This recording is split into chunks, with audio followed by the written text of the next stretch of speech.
thank you, Bob, to begin with right away for sponsoring this entire series. We are doing this important series, which really was Bob's idea, about the concept of time and how we measure time and how we deal with time. And when Bob brought up that idea, I immediately thought of David Zvi Kalman, who I heard and had the opportunity of hearing speak and lecture at the Hartman Institute, at their Rabbinic Institute in Israel. And David Zvi Kalman works for the Hartman Institute, which is really a Jewish think tank, actually started out of by a rabbi who had made Aliyah from Montreal. So it's born out of Canada, really. And David's talking about born out of Canada. David Zvi Kalman was born in Canada as well. So we know that the best Jews are born in Canada, even if they decide to live in the state that has produced some of the best rabbis. But we want to. So when I heard David Zvi Kalman speak, I have to admit I absolutely loved the way he presented, and I loved his topic. And he has a PhD in I believe Jewish and Islamic thought of Jewish and Islamic law on technology, and did his dissertation on time. And so that's, of course, and the technology of time at the University of Pennsylvania. And so that's immediately what made me think that he would be a wonderful person to kick off this 3-part series. So I'm going to turn this over to you, and you can correct whatever I messed up in terms of your bio. Thank you for the kind introduction, and thank you all for being here. It's really a pleasure to be learning with you, and it's especially a pleasure to learn with Canadian audiences. I was born and raised in Toronto, and I miss Canada very much. I think especially in the last few years. So I'm really excited to be learning with you tonight. We're talking about time, but I think more broadly, we're talking about technology. And one of the things that is worth reflecting on in terms of the way technology enters our lives is that there is this effect that we are very, very aware of the technologies that have changed within our lifetimes, and maybe the lifetimes of the people who are a little bit older than us, maybe the lifetimes of our parents and grandparents. But once it gets beyond that, our memories get fuzzy. And there's lots of reasons for that. One of them is that the history of technology is not normally taught in schools. It's not taken seriously as a subject worthy of study. But beyond that, one of the things that technologies do is they often erase their predecessors, right? Like, you don't need the old thing, the new thing is just as good, the new thing is better. And so you have the situation where people very, very quickly forget the ways that things used to be because of old technologies. And there's really no technology where this is more true than technology around timekeeping, which is a set of technologies that have developed consistently, sometimes slowly, sometimes quickly, for basically 3,000 years. Now, there's something else which is around 3,000 years old, which you may be thinking of. And Judaism has a relationship with technology and a relationship with timekeeping that's very old and very complicated, and I think has been pretty well understudied. So what I want to do is give you a window into one way in which you can see Judaism reacting to different ways that people are thinking about keeping track of time as the technology develops, as it improves. And you can see that these technologies have more than just a nominal effect on Judaism, because the way that we think about time has an impact on the way we plan out our own lives, right? What it means to plan out a day or a week or a month, what it means to feel busy or not busy, what it means to know exactly how long I'm supposed to speak for example, right? All these things are contingent in some way on time. So let's get into it.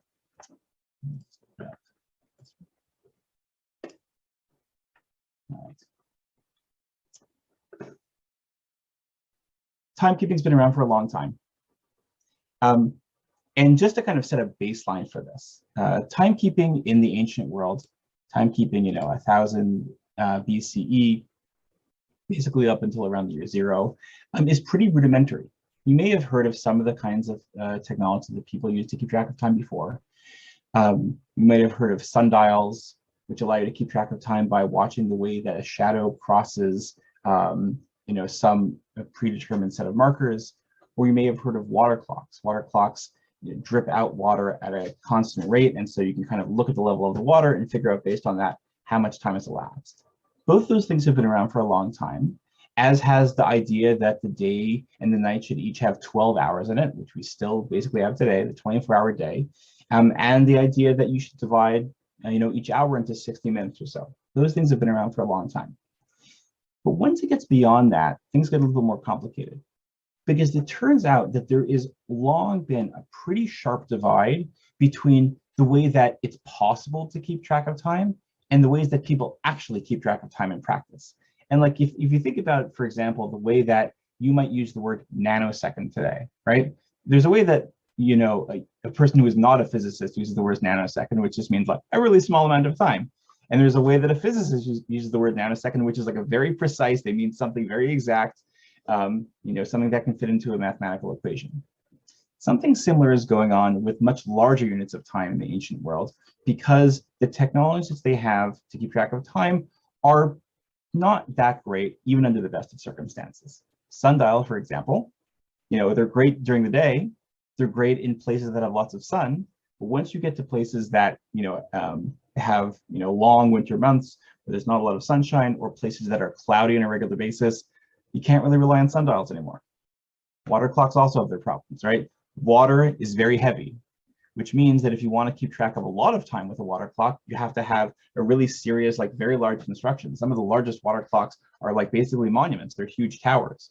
And also water freezes, right? So it's all nice and it's all well and good to have a water clock around, but if it gets cold overnight and you just you're no longer tracking time the way you thought you were. And of course, as the water goes down, the rate at which the water leaves the container changes as well. So these are not great tools. And because they're not great tools, the truth of the matter is that for a long time, even though they were available, most people didn't use them. They're used in like a few specific contexts. Maybe the army uses them. They're used by astronomers. They're certainly used for ornamental purposes, because even if you don't actually use a sundial, if you put a sundial in your garden, then everyone knows how smart you are and how interested in science you are. So you have that. Great. They're also used in legal systems. The Romans use water clocks to say how long lawyers are allowed to argue their cases. So you get to argue for like 3 water clocks worth of time. You get to argue for 2 water clocks worth of time. Things like that. But beyond that, most people, they're aware of these things, but they're not using them. And when you understand that there's basically no technologies that everyone is using to keep track of time, they're all these specialized tools, it makes sense that the Bible, if you look through the entire Hebrew Bible, you will find the word hours, the word sha'ah, hour, exactly 3 times. And the 3 times that you find it are in literally the very, very, very latest part of the Bible, the part that part in Sefer Daniel, which comes at the very, very end. And even in those instances, when it says hour, it doesn't actually mean like 60 minutes. It means something like a short period of time. So basically, the entire Hebrew Bible is not interested in timekeeping in any kind of significant way whatsoever. Now, of course, it's interested in weeks and months. The Bible loves that stuff. There's all kinds of holidays that are associated with those things. But if you think about what it means to keep track of time within the span of a day, there's not a lot of discussion about that whatsoever. There's one exception to this, but the exception is something that kind of proves the rule. Here's the exception. There's a passage in Isaiah, and you'll read this and you'll be like, what exactly is going on here? Then the word of the Lord came to Isaiah saying, go and tell Ezekiel. So Isaiah is the prophet, Ezekiel is the king. Thus says the Lord, the God of your father David, I have heard your prayer, I have seen your tears, I hereby add 15 years to your life. Great. I will also rescue you and this city from the hands of the king of Assyria. I will protect the city. And now here's the important part. This is the sign for you from the Lord, that the Lord will do the thing that he has promised. I'm going to make the shadow on the steps, which has descended on the dial of Achaz, because of the sun, recede 10 steps. And the sun's shadow receded 10 steps, the same steps that it had descended. So what exactly is this thing, like a dial of Achaz, something about shadows, something about 10 steps? Most scholars think that this is referring to some kind of sundial. But it's notable that the one time the Hebrew Bible is interested in talking about sundials, it is literally owned by a king, meaning it's not owned by a regular person. It's something that they happen to have in their palace because they're different, they're exceptional. It gives you a sense of the ways that there really is a gap here between the potential for the technologies to be used and the ways that they're actually used. And then things basically go on like this, certainly throughout the Bible, and then even in some of the books that come after the Bible. Really, this only starts to change once you have Jews encountering Greeks. We just finished Hanukkah. We talk all about kinds of Greek and Jewish encounters around Hanukkah. This is one of those encounters. This is an encounter where one of the things that Greeks bring into Jewish culture is more sophisticated timekeeping. They give to the Jews the notion of a 12-hour day, something that the Jews do not have previously, and a 12-hour night. And they have a concept which becomes really important in Jewish law, something called a seasonal hour. So within Jewish law, there's a way of thinking about hours that's pretty different from the way that hours are thought about, when we keep track of time today.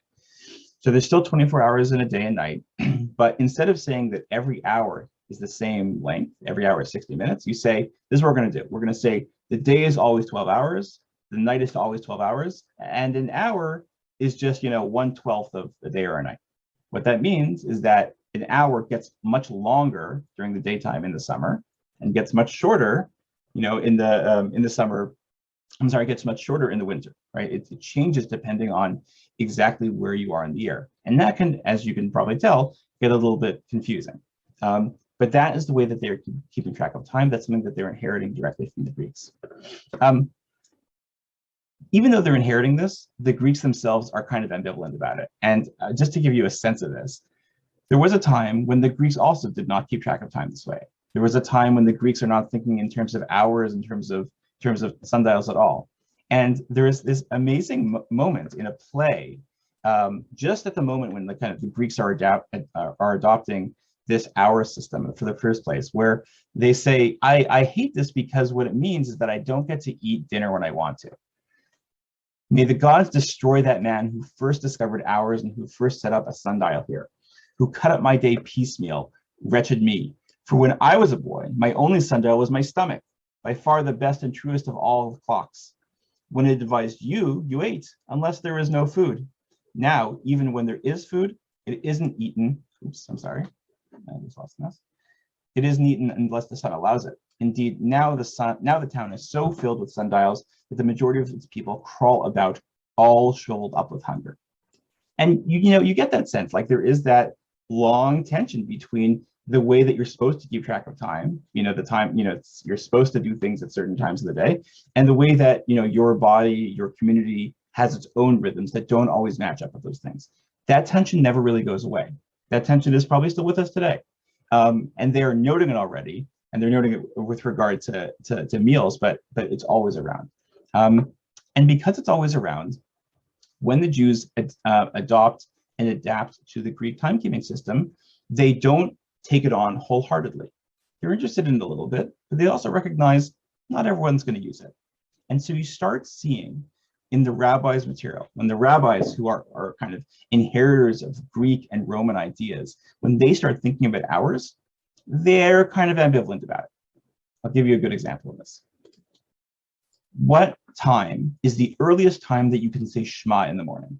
This is one of the first Mishnayot in the rabbinic literature. And it does not say you can start saying Shema, at this hour. It gives a much simpler and much more universal way of thinking about it. It says, from when can a person say Shema in the morning? From when it is possible to distinguish between sky blue and white. When it's light enough that you can tell the difference between two colors that are pretty different. Rabbi Eliezer gives a slightly different idea. He says it's between sky blue and green. But either way, the idea is, how do you know when it's morning? It's morning when it's light enough to do stuff. That's what morning is. It's not about a clock of any sort. And the end time for saying Shema is sunrise. Rabbi Yoshua says, no, it's until the third hour of the day, since it is the habit of the children of kings to get up in the third hour. Now imagine that. For Rabbi Yoshua, the latest you can imagine anybody ever waking up is the third hour of the day. That means 3 hours after dawn, which these days is probably around 8 or 9 o'clock. if you have teenagers, if you have, people in your lives, you probably know people who wake up a little bit later than that, at least sometimes.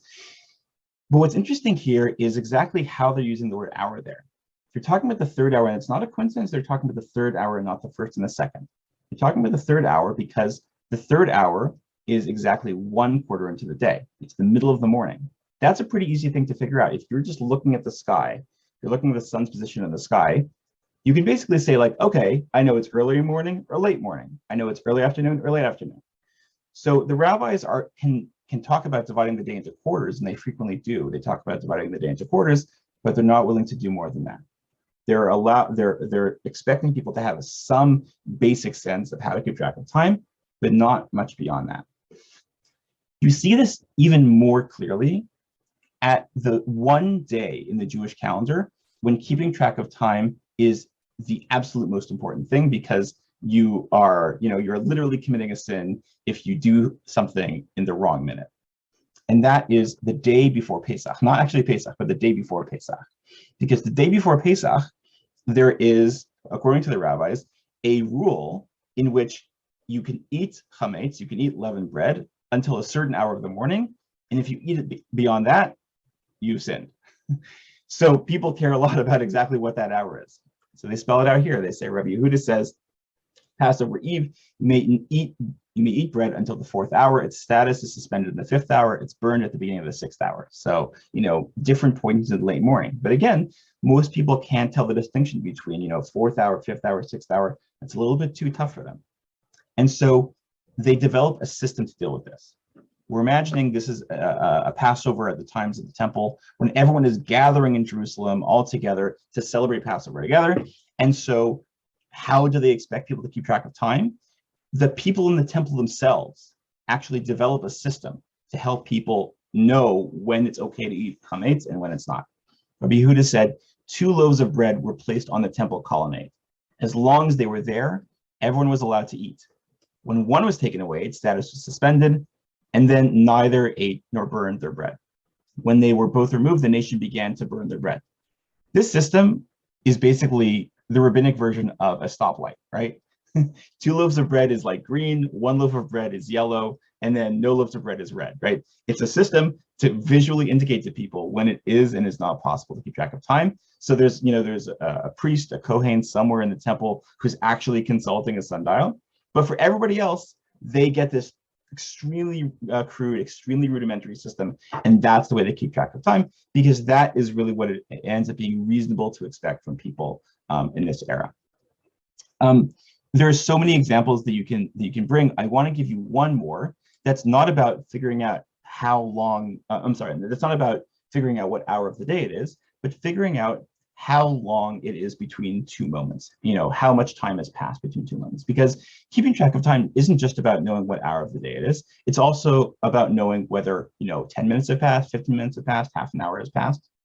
And one of the things that happens is if you don't have a clock, is that your sense of time, short spans of time especially, really gets kind of fuzzy.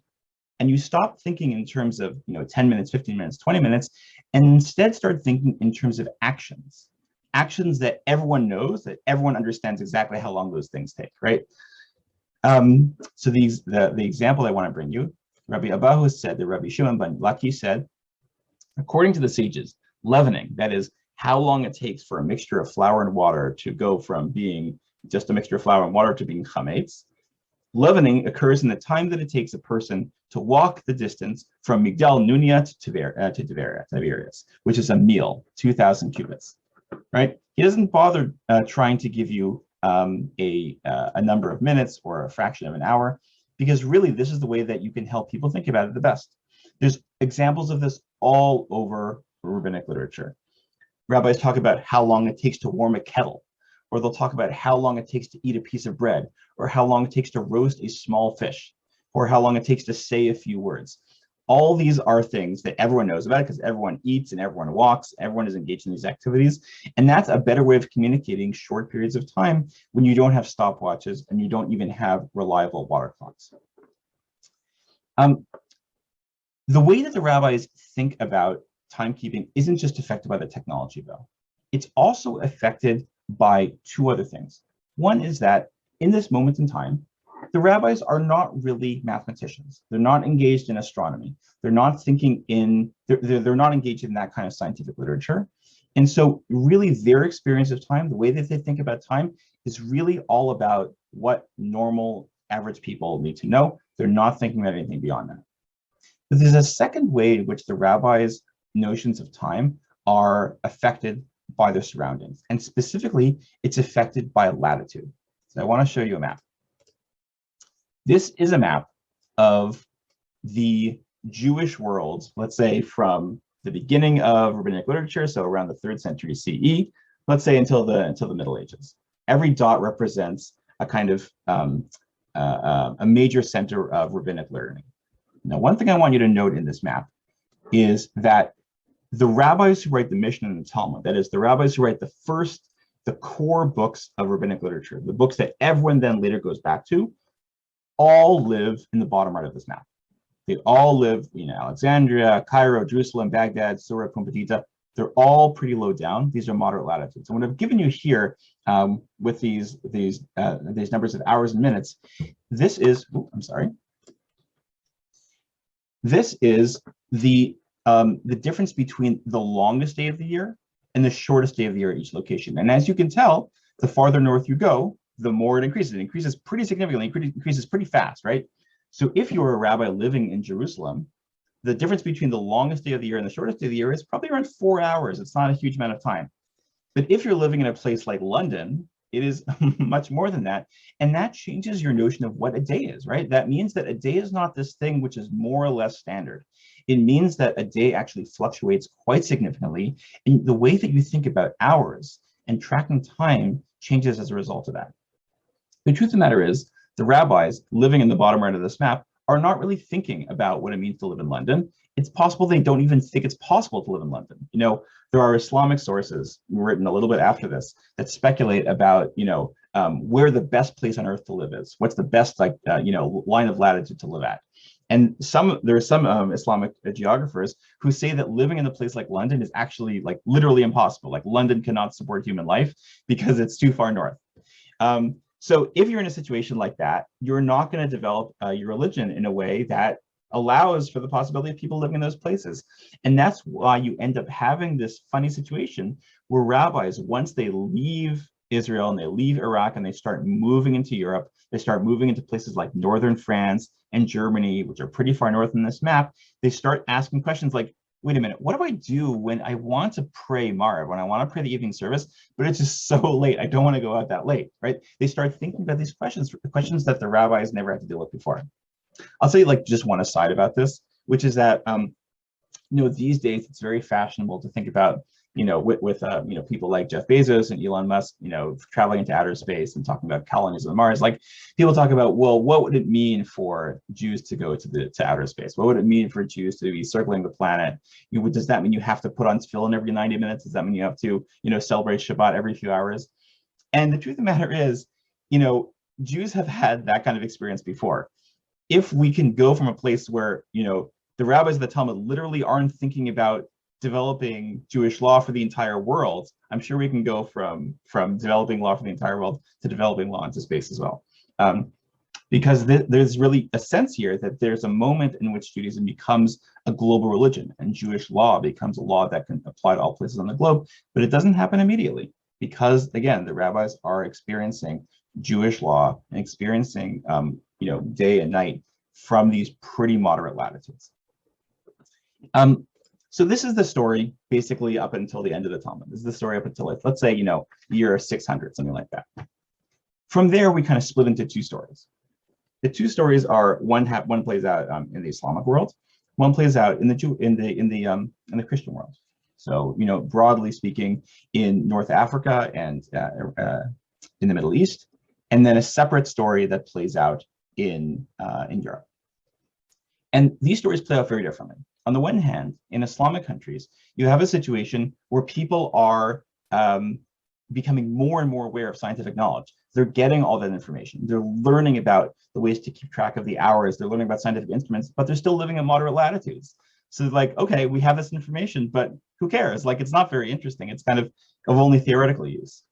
And on the other hand, in Christian countries, you have Jews who are more or less not engaging with the Islamic literature that's around them. I'm sorry, the pages keep moving on me. They're not engaging with the Islamic literature that's around them, with the Christian literature that's around them, but they're living so far north that they kind of have to grapple with it anyways. And that's a divide that develops. Now, in that situation, you start to have some attempts to think through, well, how do I deal with keeping track of time in less than ideal situations? And one technique that develops is to use your hand as a sundial. There's a rabbi in the Middle Ages in Christian, writing in Germany, basically says, if it's the Passover Eve and you want to figure out how late you can eat, basically like take a stick, put it in your hand, turn a certain way, and turn your own hand into a sundial. And he suggests that that's a way of keeping track of time. But obviously, it doesn't work very well. And so, it's like an interesting idea, but it doesn't really get widely adopted. The real shift happens around the year 1400. Because around the year 1400, you start having mechanical clocks for the first time ever become widely available. Clocks that are now ringing throughout Christian cities in Europe that are telling everybody regularly, like this, it is now the first hour of the day, the second hour of the day, the third hour of the day. And this radically changes the way that people keep track of time. The very, very first time we hear about this in Jewish sources is this source here. It says, during the wedding of the sage Rabbi Yonah, the son of our teacher Rabbi Shalom, which was on the Thursday before the fast of the 17th of Tammuz, the Gabbai called on the community to come to the synagogue for prayer at the ringing of 4 hours after noon. Now, one interesting thing to note here is that in this community, the place where he's writing, they actually don't have a mechanical clock yet. What they have instead is a community of people who are so jealous of the community next door that does have a mechanical clock that they are pretending to have a mechanical clock. They're literally getting someone to go up every hour to pretend that they have a mechanical clock and ring the bell manually until a mechanical clock can get installed. Because people are excited about this. People are excited about the prospect of finally being able to keep track of time and announce it to their entire communities on a regular basis. But the other thing that you should note here is that the source of that sound is not neutral. A lot of times, those first clocks are coming from Christian churches. Or they're coming from Christian bell towers. And because of that, even though Jews very quickly start to adopt and adapt to this world in which you have clocks, that notion that clocks are kind of they're a little bit Christian never really goes away. And you see this in a lot of different places. One place you see it, for example, is that for a long time, when Jews paint portraits of themselves, they don't put clocks in the portraits. Christians do it all the time. Putting a clock in the back of your portrait is a sign of wealth. It's a sign of sophistication. It means you're a man of science or a woman of science. But Jews don't do it because it is a Christian symbol. It's also the reason why, for most of Jewish history, if you look at the outside of basically any synagogue, it's very, very unlikely that you will see a clock on the outside of that synagogue. Every once in a while you do, and the exceptions are interesting, but most of the time you don't. Actually, I want to show you a few exceptions here. There's three interesting exceptions. One is on the left here. This is the clock on the shul in Prague, which is interesting, not just because that has Hebrew letters, but because it goes the other way. It goes counterclockwise. I think there's really no other clock like this. It's kind of unique. The second is a clock in a shul that was destroyed by the Nazis in World War II. This is a shul that was in Rotterdam. And if you look really carefully, I tried to make it as big as possible. You'll notice that the clock face looks a little bit weird, right? It doesn't say, it doesn't have X's. They replace the X's with P's. Now, why P, I don't know, but I do know why it's not an X. It's not an X because X for them is Christian. It's a Christian symbol. And so they literally change the X into a P because they're like, yes, we want a clock, but we don't want it to be a Christian clock, so we're gonna change it just a little bit. The most interesting clock, though, is the one on the right. And this is a clock in Mumbai, because it turns out that the only place in the world where you can consistently find synagogues that have clocks on their faces is in India. And the reason for that is that what it means to have a clock on your synagogue in India is very different from what it means to have a clock on your synagogue in Europe. In Europe, Jews are the minority, they're frequently persecuted, and there's many reasons why there's a sense that, no, clocks are a thing that Christians do, they're not a things that we do. But in India, that context of anti-Semitism and persecution, it just kind of isn't there. Instead, what you have is a number of wealthy Jewish families, the Sassoon family especially, who are kind of patrons in many major Indian cities. And so they see the development of their synagogues as basically public architecture. And so they put these faces on their clocks in ways that no one else would feel comfortable doing it. So you have this funny story where, like, India, I think people do not always take seriously like how much India is the center of Jewish life. But it's the center of Jewish life where this particular phenomenon is allowed to flourish in ways that it can't really flourish anywhere else. Eventually, you start seeing this interesting clocks get to other places too. You start seeing more synagogues with clocks in their faces. You even start seeing rabbis with clocks in the background of their portraits. On the right is the Vilna Gaon, who is a famous Talmudic scholar from the 18th. From the 18th century. Every portrait of him basically has a clock in the background. You also start seeing it in portraits of wealthy Jews. Samuel Oppenheimer is a wealthy financier. You can kind of see, if you look carefully, just above the hand on the left side of the portrait, there's a clock in the background too. Again, kind of indicating a level of wealth that Jews didn't have previously. So it's not just about what the clock does for you, it's about what the clock signifies. And it's really, really hard to differentiate between the two. The other thing that happens, obviously, is that when you have better clocks, and you have clocks that, first they're everywhere, they're big, and they're just for the public, and then they get smaller, so you can have a pocket watch, and then the pocket watches become less expensive, so everyone can have them, and then they start having not just hour hands, but minute hands and second hands. So slowly, it becomes easier and easier to keep track of time with more and more precision. One thing that happens because of that process is that Jewish law changes too. I'll give you one big example of this. So there's a rule in Jewish law about not mixing meat and milk, obviously. And if you have meat, you're supposed to wait a certain amount of time until you have milk, until you have dairy products. Now, how long are you supposed to wait? In the Talmud, it doesn't really say. It basically says, if you have meat in one meal, don't have milk until the next meal. It doesn't say how long that is. It just says wait until the next meal. And that's basically the line that that is used consistently for around 1,500 years from the Talmud. But eventually, it gets to a point where you can actually tell people a specific number of hours that they're allowed to wait, and they can follow that. So then you start having opinions about, well, you're supposed to wait 6 hours. You're supposed to wait 3 hours. You're supposed to wait 1 hour, things like that. And people translate something that was originally about the distance between meals to something that is about a specific amount of time. But there, I want you to hear that Greek source in your head from before, right? Because it may actually be that those amounts of time don't correspond with the way that you're living your life. And this is another example of the use of clocks actually disconnecting people from their own reality, disconnecting people from their own bodies, from their own sense of hunger, from all those things, which time does and which we kind of live with, but is a natural consequence of it. You also see this around like when Shabbat is supposed to start. If you look in, in many synagogues, let me pull this up again. If you look in many synagogues, you will see something that looks like this. On the left, you'll see something that tells you, when it's time for morning prayers, evening prayers, night prayers. So this is like a clock face that tells you that. And on the right, I've given you the kind of modern version of that. This is from the website myzmanim.com, which tells you in almost excruciating detail exactly how long you are, exactly what, not just what minute, but what second dawn starts. The earliest possible time you can put on your towels and tefillin. It gives you the precise second. And that's kind of what happens as a kind of natural outgrowth of having this precise technology, because people are no longer thinking in terms of, well, is it early enough that I can tell the difference between blue and white? Is it light enough for that? That's like long gone. It's instead replaced with just numbers. And that's kind of the world we live in today. So, this world has become so ubiquitous that in some ways it's hard to imagine things being any other way at this point. It's hard to imagine being in a world in which we are ignoring our clocks and just paying attention to what the surroundings look like around us. Instead, it sometimes feels like the surroundings follow the clocks.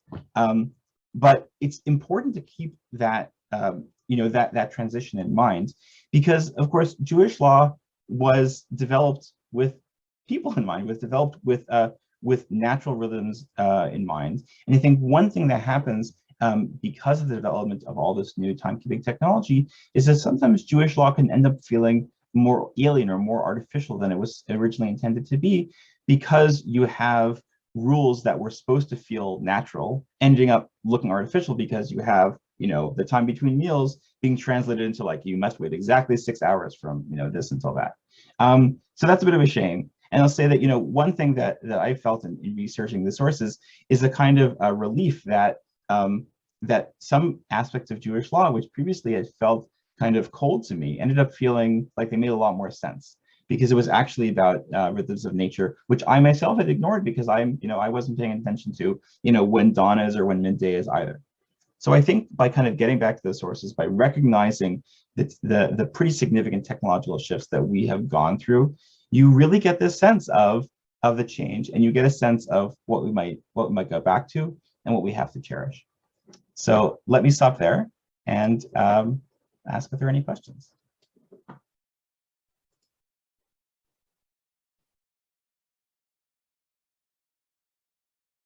I have a few questions if others do not. But does anyone have a question that they'd like to ask so far? You can either put it in the chat box or you can ask directly.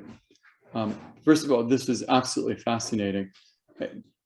First of all, I wanted to ask a big, broad question, which is, as we've become more sophisticated with telling time, how has it actually affected the average person's life per se?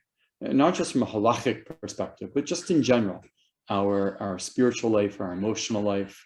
What would be your opinion on that? I mean, one place where I think you see this come across really strongly, and there's a book written about this recently, is what does it mean to wait for somebody? What counts as waiting?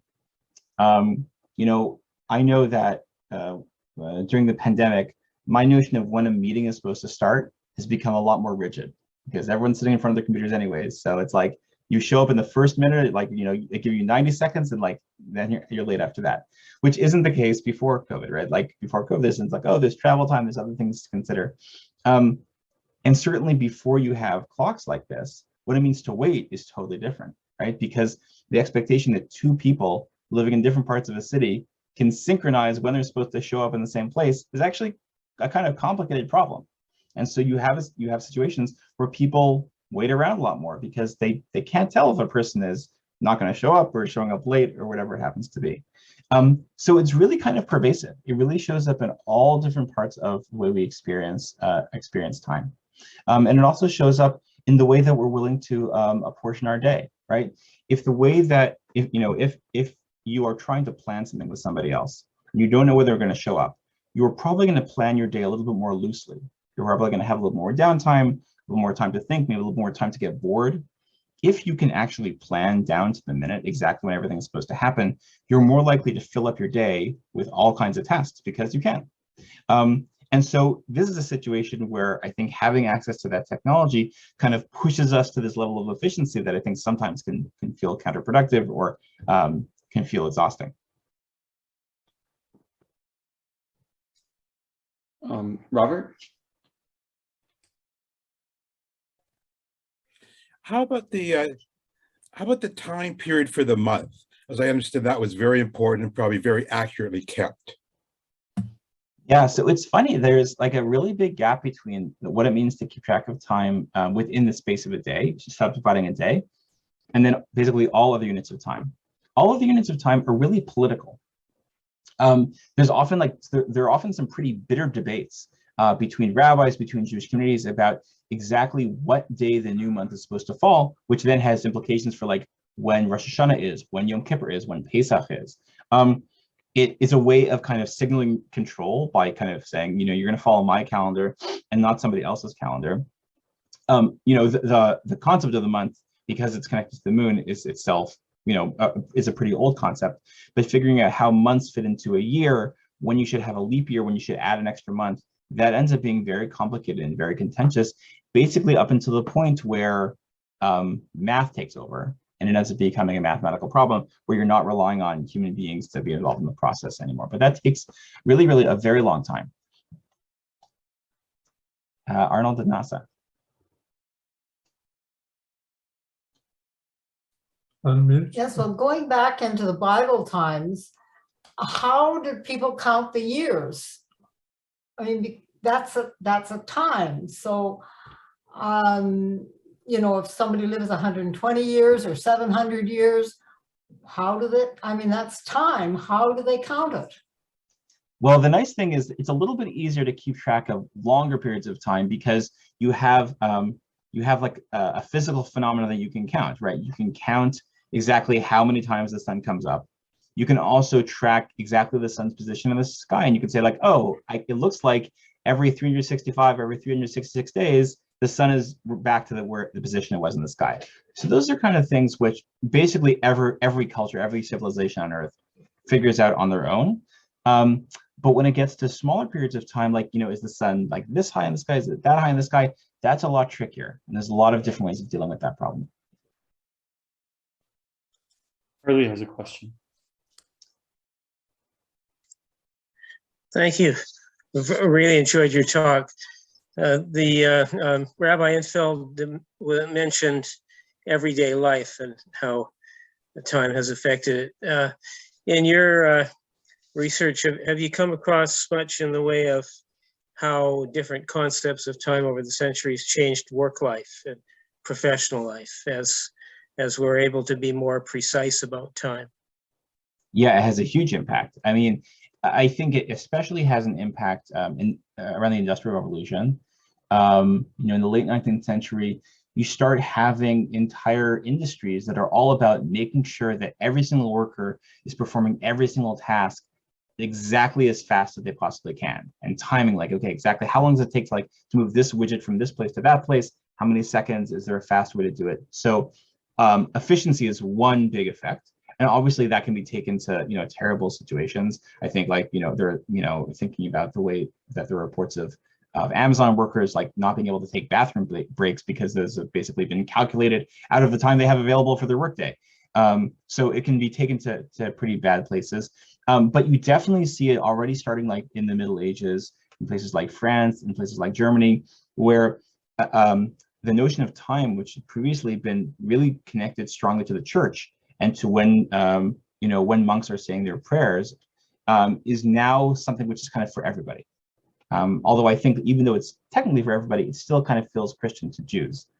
I just want to go to Mark's question.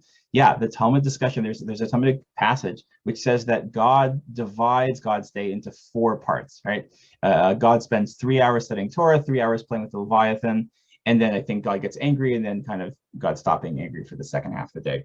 One important thing to note there is that God basically divides up the day the way the Romans did, which is into 4 quarters. You know, not thinking about every single hour, but basically early morning, late morning, early afternoon, late afternoon. It's basically doing something very, very similar there, imagining that God's day looks kind of like a human being's day.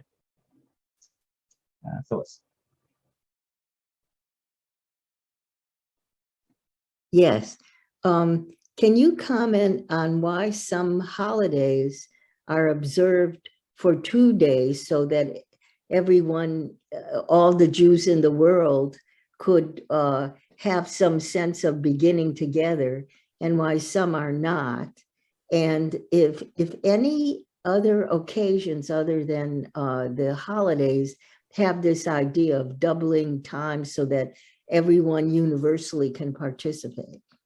Yeah, those are 2 great questions. So for the first question, it's kind of an artifact of a much earlier way of transmitting information.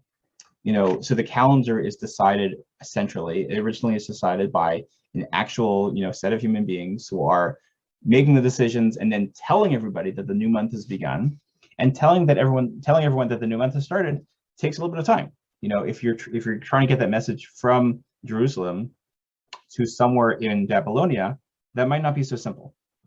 So because of that, the rabbis kind of build in a failsafe. They say, well, keep 2 days of the holiday instead of 1, and that way you'll make sure that you are definitely observing the right day. That's where it starts. But once that phenomenon starts, it kind of never leaves. It kind of never goes away. And so you end up situations where, you know, forever and after, you have communities in the diaspora continuing to observe 2 days, even though everyone knows exactly when the day is supposed to, when the holiday is supposed to start. Can you ask me your second question again? Are there other occasions where, other than holidays, where 2 days are observed because you want everyone to celebrate the holiday, like a holiday like Yom Ha'atzmaut, or a holiday like that? Yeah, so I don't think so. But one thing that you do have is, because Jews so early on are starting to think about what it means to, the ways that that the observance of time is affected by where different people are living on the planet. The fact that some Jews are living in Israel and some Jews are living in Europe, is that you start having Jews think about what it means for, say, something like the Sabbath to not be observed by all Jews at the same time, because not everyone has the same sunset and sunrise. And actually, like, the Sabbath is something that moves across the globe. This actually results in a situation where the very, very, very first evidence we have of an international dateline, the very first people to think about the concept of an international dateline, are Jews. In the Kuzari, which is this philosophical book from the 12th century, you have someone kind of contemplating, like, well, what would it mean? Like, what would it mean for the Sabbath to start in China and then kind of like move its way across the globe to Israel and then beyond? He's starting to think about that because he's imagining that the Jews kind of observing globally, and recognizes that actually you can't have everyone observing at the same time.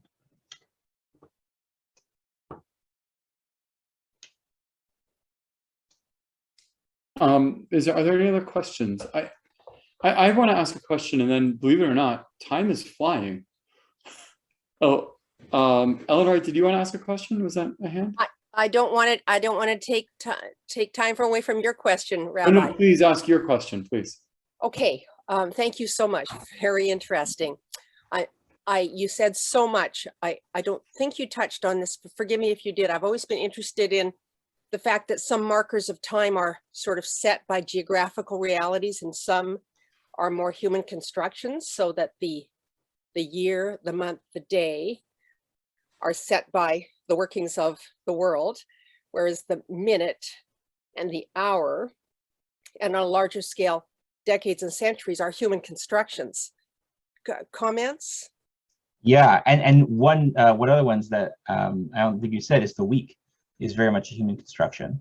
And there's actually, if you're looking for a really great read, there's a book that came out, I think just a week or two ago, called The Week, by, his last name is Henkin. I think his first name is, I want to say, David. Literally about this question of like how you end up in a situation where these like totally artificial conventions become universal. The shorter answer is that once the conventions start, it's really, really hard to change them, right? So that's the reason why, the Egyptians come up with 12 hours. We don't exactly know why they end up with 12, but 3,000 years later, we're still doing 12 hours. And the Babylonians are, they really like dividing things into 60s. So we end up with, dividing the hour into 60 minutes and the minute into 60 seconds. There was really no rhyme or reason, but attempts, France at some point famously tried to change everything to tens, like, 10, having 10-day weeks and having, 10 hours instead of 12 hours. And it kind of doesn't work. People learn to expect the conventions that they know about. Thanks. I want to, first, so I want to say thank you for your presentation. But before, I already thanked Bob. Bob is going to actually give us a couple thank yous. And then I'm going to just make one announcement about our next presentation. Then we'll finish with one last question. So, or maybe two. Bob, can you present us with some thank yous for this evening? But you'll have to unmute yourself, Bob.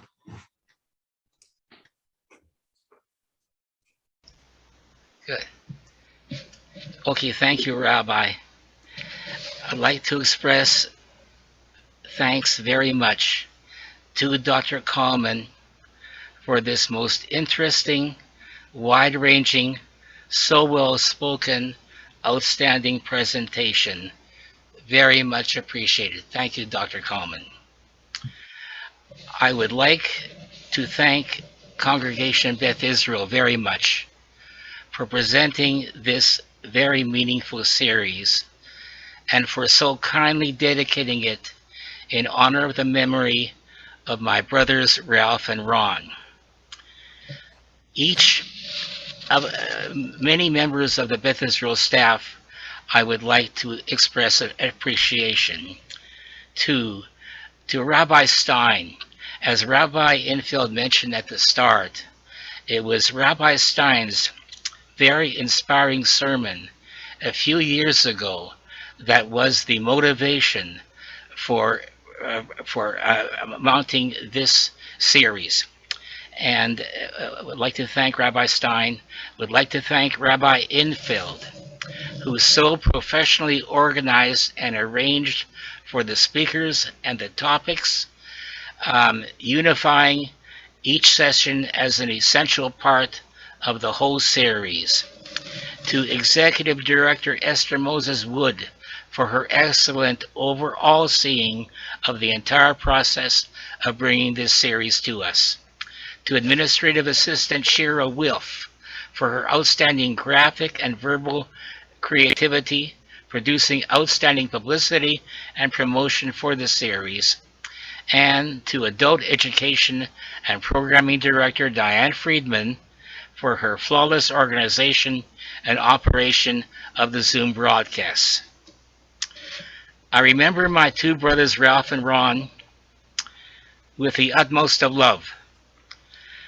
I very thankfully have many precious and vivid memories of them, spanning the decades, recalling specifically how they always tried their very best to help those in need, be it family, friends, or community.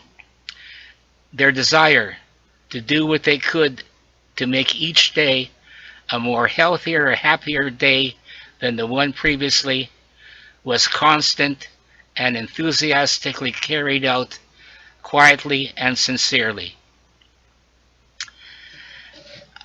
I'd like to thank everyone on the broadcast tonight for taking part, for being here, and to also express appreciation to those who would have liked to have been here but weren't able to do so. And finally, like to express a very healthy, happy New Year 2022 wishes to everyone. May it be a truly wonderful year, a year filled to the brim with a full realization of all of your hopes and your dreams. Thank you very much. Thank you. Thank you. Thank you, Bob. And of course, Bob, thank you so much for making this all a reality. We greatly appreciate it, and for being such a generous sponsor of this entire series. Thank you, Bob. You're very welcome, Rabbi. Thank you. Thank you very much. And again, just to go back to David Svi, I want to just finish with maybe just one or two questions. And first question is I get that the church really brought the clock universally to us, but why? If Judaism is a religion of halakha that is really locked in on time-bound mitzvot, and the church really isn't a church of halakha, why would the church put a clock on every building? What's the purpose? Yeah, so I want to just be clear about it. I think the move to mechanical clocks is actually a story of the church becoming less involved in timekeeping. Before you have churches before you have situations where it's mostly just monks who care about time, like, they're praying every hour, and so they need to keep track of time. And after that, it's everybody using the time. It's, people in the marketplace. It becomes secularized. But my point is that even though there's some things that feel secular if you're in the majority, but don't feel secular at all if you're in the minority. I think certainly some people feel like this around Christmas, where if you're a Christian, Christian symbolism can feel secular, and if you're Jewish, it can feel like actually quite Christian. I think you have something similar going on with clocks, where Christians perceive it as being this secularized thing, but Jews perceive it as actually pretty strongly attached to churches. for good reason. Sometimes you have, church bells that are still ringing out the sounds. There's also, there are long regulations around Jews not making too much noise, like literally not making too much noise in the places that they live. If you're thinking about the ways that Jews like to keep track of when their prayer services start in Europe, a lot of times they'll employ someone called a shul klopper, whose job is literally to go from house to house to house to knock on people's windows and tell them they should wake up because it's time for morning prayers. And the reason they have that is because, if they were to shout out from the rooftops, someone would get mad at them and it might cause violence. So Jews are really acutely aware that the Christianity never really quite goes away from timekeeping, at least public timekeeping, until maybe 200, 300 years ago. Do you, maybe since secular New Year's is coming up, do you want to finish by talking a little bit about timekeeping in terms of Jewish calendars, secular calendars, Gregorian calendar? How does that play a role in Jewish life, and how does that play a role in our lives in general? I'll tell you one thing from this is not my research, from a professor named Alexis McCrossan, who did work on why we have countdowns. Why do we count down to New Year's? First of all, think about the possibility of counting down to New Year's is like a miracle, right? Like the fact that you can know, that everyone can know exactly the same moment when it is midnight, when you are in the new year, is all because we have not just precise timekeeping devices, but precise timekeeping devices that are perfectly synchronized. We can all do it at the same moment. That's a big deal. If you think about the way New Year's is celebrated like 100, 200 years ago, you never celebrate the moment up until New Year's. You only celebrate after New Year's, because after New Year's, you hear the bells ringing, you hear people celebrating, you go out into the streets. It's all about the moments after midnight. But today, because of our timekeeping devices, we have celebrations that lead up until midnight, and we have that countdown as well. Beautiful, thank you. Thank you so much. You know what, we're finishing exactly at 8:30, talking about being on time. And wouldn't have it any other way. We just to let you know that the next part of the series is January 12th, and Rabbi Lana Zayman, who was the rabbi for our alternative high holiday service before we built our new building, she's going to be joining us from Seattle, and she has recently written a book about relationships and making our relationships count and matter while we still have time in this world with our relationships. And I couldn't imagine a more fitting presentation, considering the relationship that Bob had with his brothers and the tight relationship that he had with his brothers, that Rabbi Zayman is going to help us learn how to make those relationships matter while we still have time in this world with them. So thank you all again for joining us, and thank you for teaching us tonight.